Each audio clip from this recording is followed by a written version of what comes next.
The distress beacon came from a grain hauler, not a warship, not a military relay.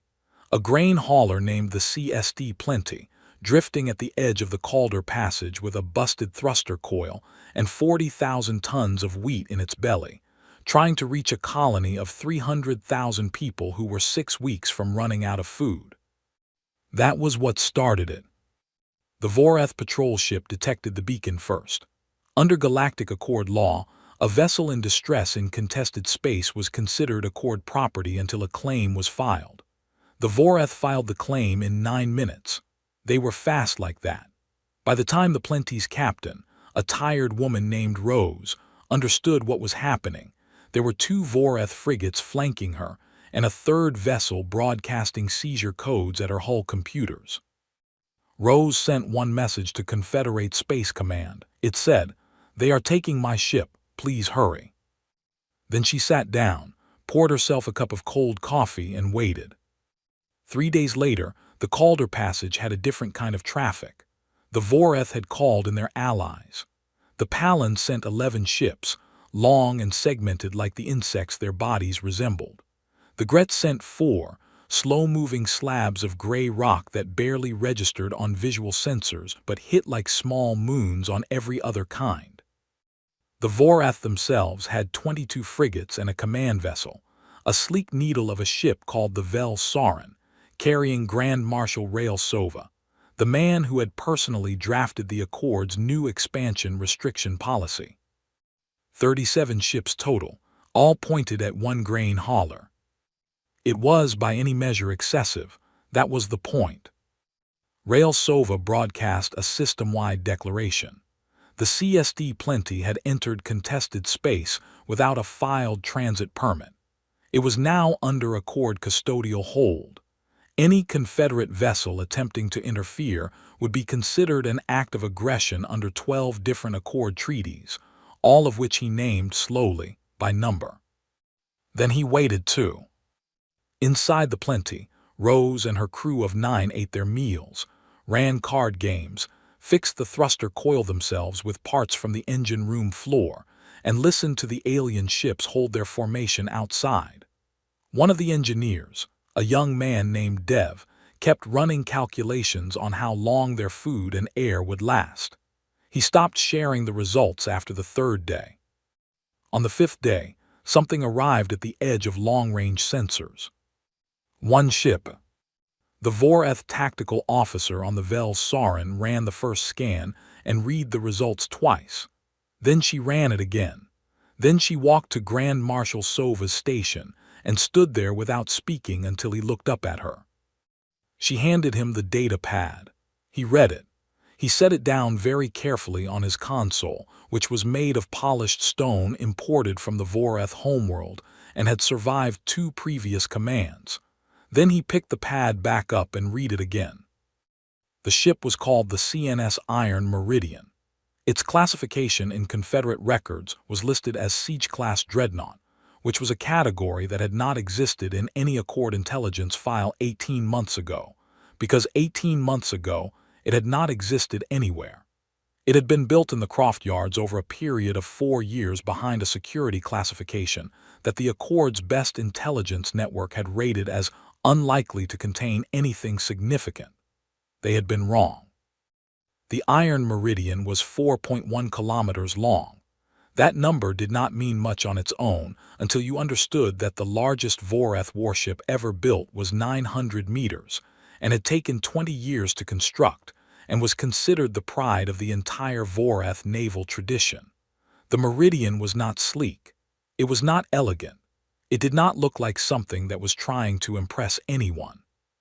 It looked like someone had decided to weld a city to a weapons platform, and then kept adding weapons until they ran out of room, and then added more room. Its hull was the color of burnt iron, uneven, layered in reactive plating that had been tested in live combat. Not test combat, not simulated scenarios. Real battles in humanity's own wars against other humans, which was a fact that the Palan representative spent several minutes quietly processing before she could continue her work. The Meridian dropped out of its fold jump at a distance of 40,000 kilometers from the Accord fleet and stopped. It did not broadcast a greeting. It did not make demands. It sent one short message, addressed specifically to the CSD Plenty. The message said, "We are here, Rose, take your time." On the Plenty, Rose read the message and started laughing. Dev, who had been checking the air supply calculations again, looked up and asked what was funny. She turned her screen toward him. He looked at the sensor image of the Meridian for a long time. Then he closed his calculation sheet, put away his data pad, and started making dinner. On the Vel Sarin, no one was making dinner. Grand Marshal Rail Sova stood at the forward viewport and looked at the shape hanging in the dark between his fleet and the freighter, and felt something he had not felt in 30 years of military service. It was not fear exactly. It was the specific feeling of standing at the edge of something and understanding, in your body before your mind caught up, that the edge was much closer than you had thought. He called a senior staff meeting. His officers arrived quickly. They sat down. They all had the same expression. Nobody spoke first for almost a full minute. The Accord fleet did not sleep. Not literally, because 2 of the 3 species present did not sleep the way humans did. But the night cycle passed, and every ship in the formation held its position, and every sensor array stayed pointed at the Iron Meridian.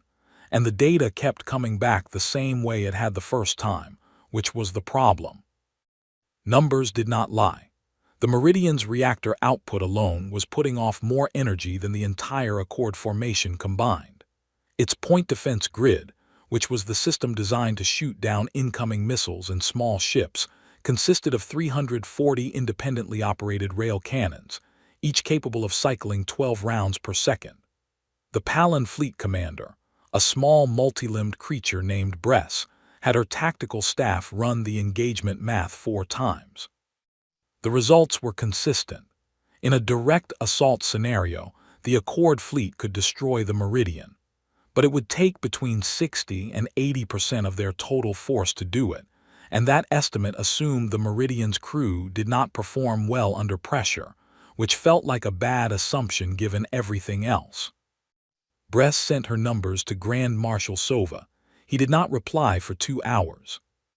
What Sova was actually doing during those 2 hours was standing alone in the Vel Sarin's rear observation bay, staring at the stars, trying to understand how he had ended up here. He had built his career on the expansion restriction policy.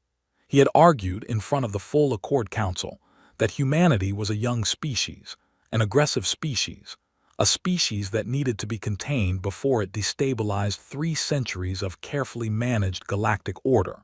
He had been persuasive. He had been right, he still believed. The problem was that no one had told the humans. The Iron Meridian sat out there in the dark and did nothing. That was what bothered him most. A threatening fleet moved. A threatening fleet postured and cycled weapons and ran aggressive formation drills. The Meridian just sat there. Its lights were on. Its systems were running. Somewhere inside it, 3,000 human crew members were doing whatever human crew members did, and the ship itself seemed about as concerned with the 37 Accord vessels surrounding it as a mountain is concerned with weather. On the second morning, the Meridian's captain opened a channel. His name was Aldrich Knorr. He appeared on screen as a lean man in a gray uniform with no decorations on it except a small Confederate flag patch on one shoulder. He looked like someone who had spent a long time in space and had stopped being surprised by most things. He did not announce himself with a title. He said, "Grand Marshal, I understand you have a freighter in custody. I would like to discuss that." Sova composed himself and accepted the channel. He was good at this. 30 years of command had given him a voice like polished stone. He said, "The CSD Plenty entered contested space without a valid transit permit. This is an Accord enforcement matter. Your presence here is irregular." Knorr nodded. He seemed to find this reasonable. He said, "I can see that. But the permit system was updated 6 weeks ago, and the Plenty filed under the old format, which was still listed as valid on the Confederate Commerce Registry. There seems to be a gap in how the change was communicated. He paused. These things happen. I thought we could sort it out without anyone getting hurt. Sova did not say anything for a moment. He was looking at Noor's face, trying to find the threat in it. It was not there. The man looked like he was discussing a scheduling problem. That was when the Gred observer, Sul, who had been silent on the combined command channel for 12 hours, spoke for the first time. Sul's voice was slow and dry, like wind over stone. It said, "Captain Noor, what class of vessel are you commanding?" Noor glanced to the side of his screen, which was probably where his crew were sitting. He looked back. He said, "Siege class, first of the line. We finished her about 14 months ago." "How many more are there?" "I am not able to share production details." Noor said it pleasantly, like he was declining a second helping of food. There was a pause, then Sul said, still in that slow, dry voice, "That is an answer." Bress, listening on the command channel, understood what Sul meant immediately. The answer to how many more are there was not 0. It was not 1. If it were a small number, Noor would have said a small number, because a small number is not a threat, it is a reassurance. The fact that he declined to answer meant the answer was large enough to matter. She ran the engagement numbers a 5th time. Then she closed the file. On the Plenty, Rose had fixed the thruster coil. Her ship was fully operational. She had not tried to leave because no one had told her to, and because she was not, as she described herself, an idiot. She was watching the meridian on her navigation screen and eating a sandwich, and she was thinking about the colony waiting for her wheat, and she was thinking about the 300,000 people there, and she was thinking that she had sent one message, and this was what had arrived, and she was thinking that whatever people said about the Confederacy, whatever arguments they made about politics and treaties and expansion, when you sent one message and said, "Please hurry," and this was what came. There was something to be said for that. Dev came in and asked if she wanted more coffee. She said yes. The idea came from a young Voreth officer named Seth, who was 26 years old and had graduated top of his class at the Voreth Naval Institute, and had never been in a real engagement, which was precisely the kind of background that produces ideas like the one he had. He brought it to his senior commander, a worn and careful woman named Admiral Dara Halston, who ran the Voreth Tactical Division on the Velsorin. He said, "We probed them. A close pass. 6 fast ships, tight formation, inside their point defense envelope. If they fire, we have an act of aggression on record, and the Accord Council authorizes a full response. If they don't fire, we establish that they are bluffing, and the fleet gains confidence." Halston looked at him for a long time. She asked, "What if they are not bluffing?" Seth said, "Then we lose 6 ships, but we know." She thought about this. She thought about it longer than Seth expected. Then she took it to Sova, because she was not authorized to approve something like this, and she wanted it on his record and not hers. Sova approved it. 6 Voreth fast attack ships peeled out of formation just after the 3rd shift change. They were the fastest vessels in the fleet, built for exactly this kind of operation: close approach, sensor sweep, extraction. Their pilots were good. Halston had picked them herself, which was the last useful thing she did before sitting down and watching the sensor feed with her hands flat on her knees. The Meridian watched them come. That was the first strange thing. Every system on a ship that size was always running, always generating data, but there was a particular quality to the way a warship's sensors focused on you, a sharpening that experienced pilots could feel through their instruments. The Voreth pilots felt it from 40,000 kilometers out. By 20,000, one of them reported on the closed channel that his proximity alerts were going off even though he was nowhere near actual proximity. His instruments were telling him he was close to something enormous. He was. He just wasn't close enough yet for it to make physical sense. By 10,000 kilometers, the Meridian's profile filled their forward displays completely. That was when the second strange thing happened. Nothing. No weapon locks, No warning broadcasts. No defensive maneuvers. The Meridian sat exactly as it had been sitting for 2 days, lights on, systems running as the 6 Voreth ships burned toward it at attack speed. The pilots swept through their pass, recorded every sensor reading they could pull, and came back out the other side. That should have felt like a victory. It did not feel like a victory. The debrief happened 30 minutes later. Halston ran it herself. She asked the lead pilot, a veteran named Aura, to describe the experience. Aura sat for a moment before answering. Then she said, "They knew we were there. Every system on that ship was tracking us. I have flown past Accord heavy cruisers on live exercises, and you can feel when they are about to fire. There is something in the instrument response, a tightening. This was different. They were tracking us the way you track something that is not a threat." Halston said, "Not a threat because they could not stop you." Aura said, "Not a threat because they had decided it did not matter whether they stopped us or not." That sentence sat in the debrief room for a while. On the Meridian, the pass had barely registered as an event. The crew had watched the 6 Voreth ships on their screens, made notes in their logs, and continued normal operations. A gunner named Pell had placed a bet with his section chief about whether the probe ships would get within 5,000 kilometers. He had guessed no. He won. Captain Noor had not left his command chair during the approach. He had watched the sensor feed, confirmed that the Voreth ships were doing exactly what they appeared to be doing, and told his weapons officer to hold everything passive. When the 6 ships pulled away, he made one entry in his command log. It said, "Probe run completed. No engagement. Accord fleet appears to be assessing rather than committing. Recommend continued patience." Then he asked his comms officer if there had been any update from the CSD Plenty. There had. Rose had sent a message that said the thruster coil was running clean, and she was ready to move whenever someone told her it was safe. She had also sent, attached to the message, a photograph of the sandwich she had eaten, which she described as the best sandwich she had made in 3 months and proof that things were looking up. Noor showed it to his executive officer, a large, quiet woman named Beale, who studied the photograph seriously and then said it looked like good bread. On the Vel-Sarin, Seth was being very quiet.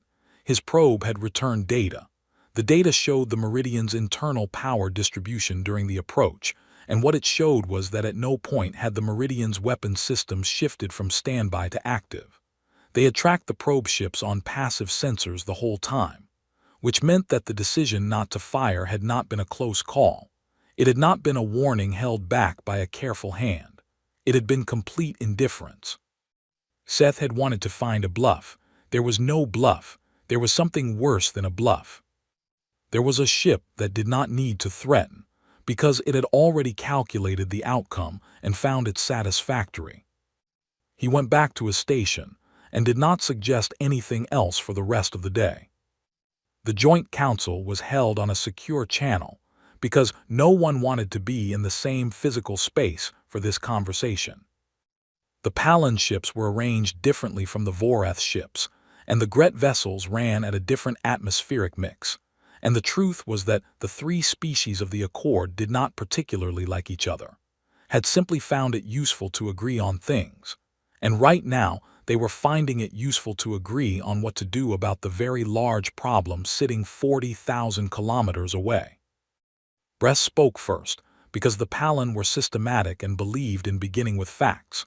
She put the engagement data on the shared screen. She walked through it without editorializing. She said, "At full engagement with optimal coordination, we destroy the Iron Meridian at a cost of between 60 and 80% of combined fleet strength. Those losses render all 3 of our navies non-functional for a minimum of 3 to 5 years. During that period, Confederate expansion continues unchecked." She paused. Then she said, "I want to be clear that this is the victory scenario." Sova said, "We are not here to fight them. We are here to enforce the transit restriction." Bress looked at him. She said, "Grand Marshal, the transit restriction is already over. The moment that ship arrived, the restriction became theoretical. What we are doing now is deciding how to acknowledge that without losing so much face that our home governments fall. That was a brutally honest thing to say, and the channel was quiet for a moment after she said it. The Gret observer Sewell spoke next. Sewell did not use a visual feed. Sewell communicated in audio only, a slow, careful voice that never seemed to be in a hurry, which was appropriate for a species that measured its history in thousands of years rather than hundreds. Sewell said, "I would like to tell you about the Duron."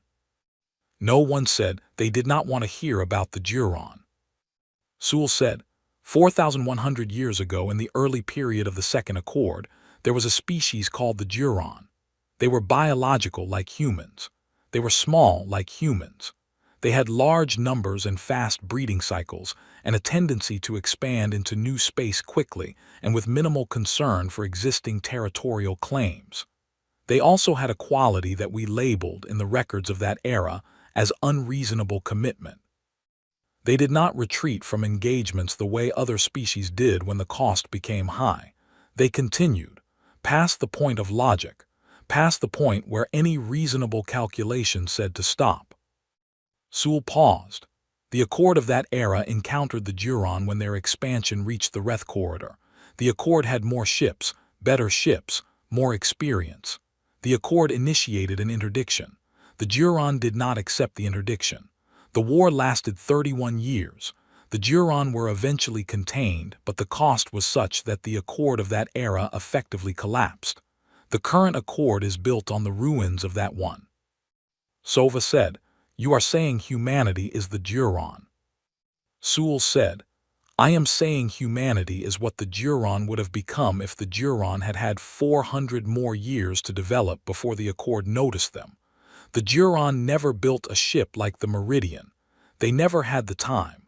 Humanity has had the time." The channel was very quiet. Then Bress said, "The permit issue is real.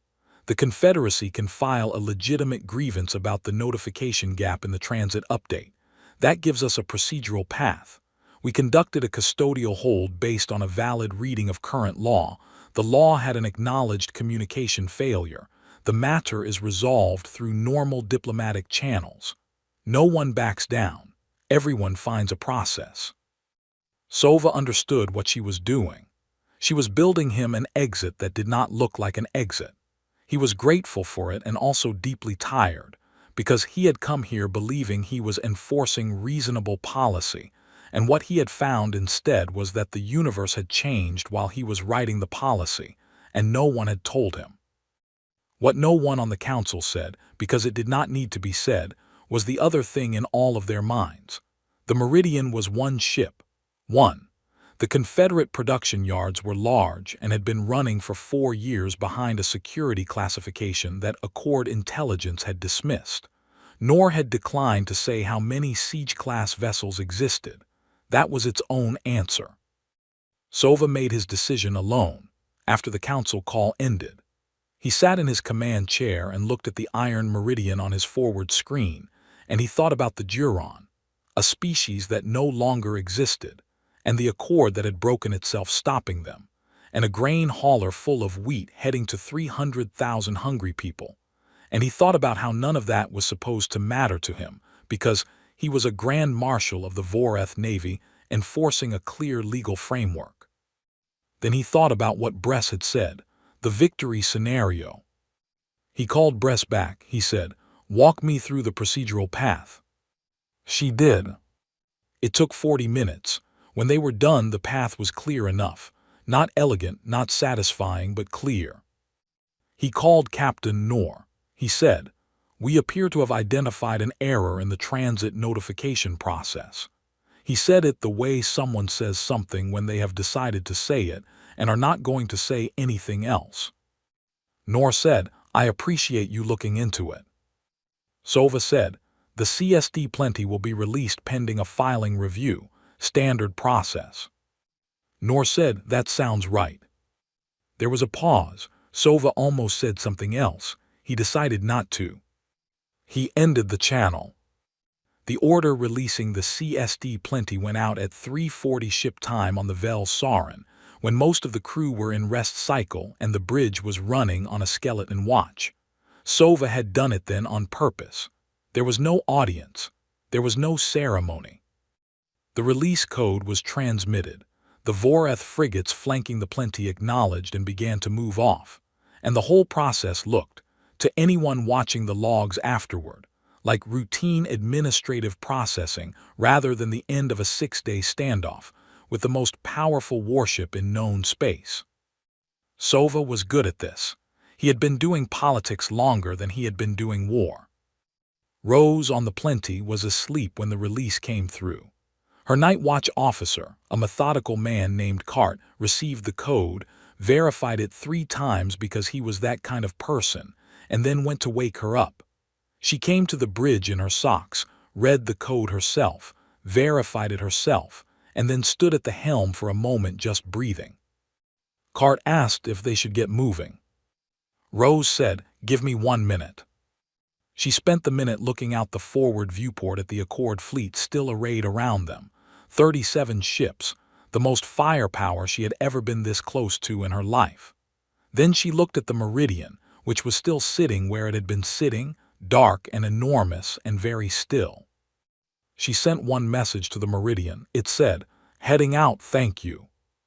The reply came back in under a minute. It said, "Safe run, Rose, good luck with the delivery." She set the course herself.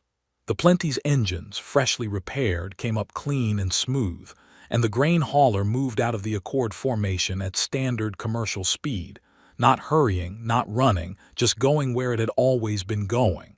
No one stopped it. The Voreth frigates that had flanked it for 6 days watched it pass and did nothing. On the Meridian, Nor watched the Plenty clear the Accord formation and settle into its transit heading, and he felt something in his chest that was not quite relief but was adjacent to it. He had not been certain Sova would take the exit. Some people did not take exits. Some people decided the face cost was too high and chose the alternative, which in this case would have been catastrophic, and he had sat for 6 days with that possibility somewhere in the back of his mind, without allowing it to affect his conduct, because conduct was the thing that made the math work. If he had been tense, Sova would have seen tension, and tension told an opponent they were having an effect, and an opponent who knows they are having an effect becomes harder to offer exits to. So he had been patient. His crew had been patient. It was the thing they had trained for, in the cold and specific way that you trained for a thing you hoped never to use but knew you might. His executive officer Beale came to stand beside him. She said, "She's clear." He said, "Good." They watched the Plenty's drive signature get smaller on the screen. Around them, the Accord fleet was slowly, quietly beginning to shift formation, the way a crowd breaks up when the event is over, no single moment of decision, just a gradual collective movement toward somewhere else. The Gret ships went first. They had always been the most efficient. Then the Palin ships, peeling off in their segmented way, their formations dissolving and reforming in new configurations as they set headings for their own space. The Voreth fleet was last. The Vel Sarin held its position the longest. On the bridge, Sova watched the Plenty's drive trail until it was just a point of light among other points of light, and then he gave the order to come about and head home. His political situation would be complicated. The faction that had pushed him into this confrontation hopping for a clean outcome, either a Confederate defeat to use as propaganda or a Confederate aggression to use as justification, had gotten neither. They had gotten a procedural resolution and a Voreth fleet that had spent 6 days starring at the Iron Meridian and then left. There would be hearings. There would be questions about why he had backed down. He had already decided what he was going to say, which was the truth. He had not backed down because there had been nothing to back down from, because at no point had the Meridian done anything other than be present. That was the whole story. A ship had been present, and 37 Accord vessels had decided that their orders did not require them to die. He thought that was a reasonable thing to decide.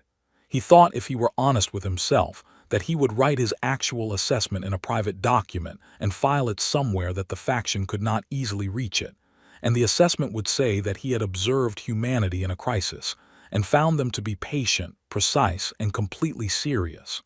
The Meridian had never threatened anyone. It had never fired. It had never raised its voice. That was what would keep him awake at night for the next several years.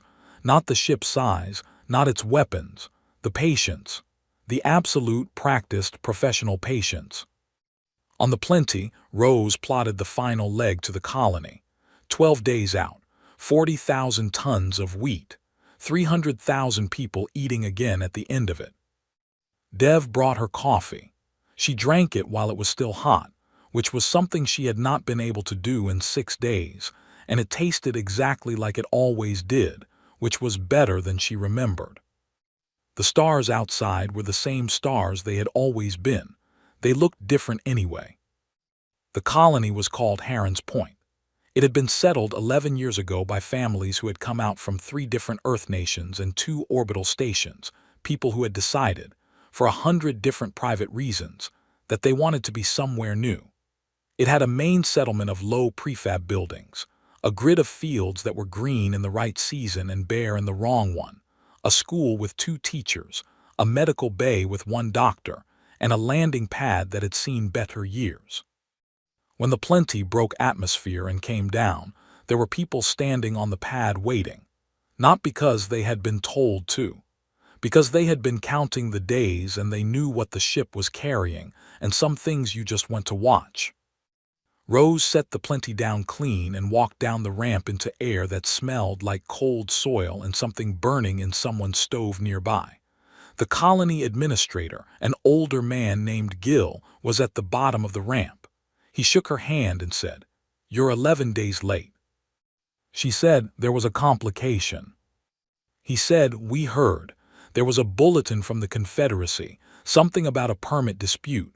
He paused. Seemed like a strange amount of firepower for a permit dispute. She looked at him. She thought about the 6 days, the Accord fleet, the Iron Meridian hanging in the dark. She thought about Noor's voice on the channel, easy and calm, the way someone sounds when they have done the math and are not worried about the answer. She said it got sorted out. Gil nodded. He had been on frontier worlds long enough to know when someone was leaving a lot out and to respect it. He said, "The kids are going to be glad to see that wheat." She said, "That's what it's there for." The unloading took most of the day. The colonists helped because that was how things worked out here. Dev ran the cargo manifest and crossed things off with the focused satisfaction of someone watching a problem disappear line by line. By evening, the Plenty was empty, and the colony's storage was full, and the tables in the common hall were set for a meal that was going to be better than anything they had eaten in the past 2 weeks. Rose ate with them. She sat between Gil and a farmer named Wren who had come to Heron's Point from a city and was clearly still getting used to the quiet. Wren asked her about the trip. She gave the short version. Wren said, "Just one ship and they let you through." Rose thought about how to answer that. She said, "It was a particular kind of ship." Across known space, the ripples were already moving. On the Gret homeworld, which had no name in any language other than the Gret's own and which was very old, Sewell filed his report. It was longer than most of his reports, and he had been writing reports for 900 years. The section that the Accord Council would remember was near the end. It said, "Humanity does not understand that it frightens us. This is not because they are unobservant. It is because they do not think of themselves as frightening. They think of themselves as people trying to get somewhere with a ship full of wheat. The ship they send to make sure the wheat arrives is the most dangerous vessel we have ever seen, and they named it after a geological feature and staffed it with people who bet on things and drink hot drinks and send messages about sandwiches. This combination of extreme capability and ordinary self-image is something we do not have a category for. I recommend we find one quickly, because they are going to keep expanding, and the question of whether that expansion is a threat or an opportunity is still open, and we have perhaps a generation to decide which way we want to answer it. On the Vorath homeworld, the faction that had engineered the confrontation was having a difficult month. Sova's honest report had been circulated further than they intended. The line most people kept quoting was not the strategic analysis or the weapons assessment. It was a single observation he had included almost as a footnote. He had written, "They sent a warship the size of a city to protect a freighter carrying food. I do not know what that says about them. I am still thinking about it." In the Palin network, where information moved in ways that were more collective than individual, the engagement simulation data had been added to the base training archive with a new flag. The flag said simply, "See also, patience as strategy." The Palin did not have a strong tradition of patience. They were a fast and reactive species. The flag got a lot of attention. The Iron Meridian returned to the Croft yards for its standard rotation maintenance. The crew got 3 weeks of leave. Nor spent his on a mountain somewhere that had real weather, which he had grown up with and missed. Beale went to see her family. Pell went home to the city he had grown up in and lost 2 more bets within the first week, which kept him in practice. At Heron's Point, 12 days after the Plenty landed, a child of about 7 years old asked her teacher what the Confederate Navy was for. The teacher thought about it and said it was there to protect people. The child said, "Protect them from what?" the teacher said. "From things that might stop them from getting where they are going." The child seemed satisfied with this and went back to her work. The wheat that had started everything was now bread and porridge and flour in the storage and grain in the new planting and food on the tables of 300,000 people who did not know, specifically, what had happened in the Calder Passage, but who were eating well and were not hungry anymore, which was, when you thought about it, the whole point. The stars did not care. They were the same stars they had always been. But the people underneath them were still there.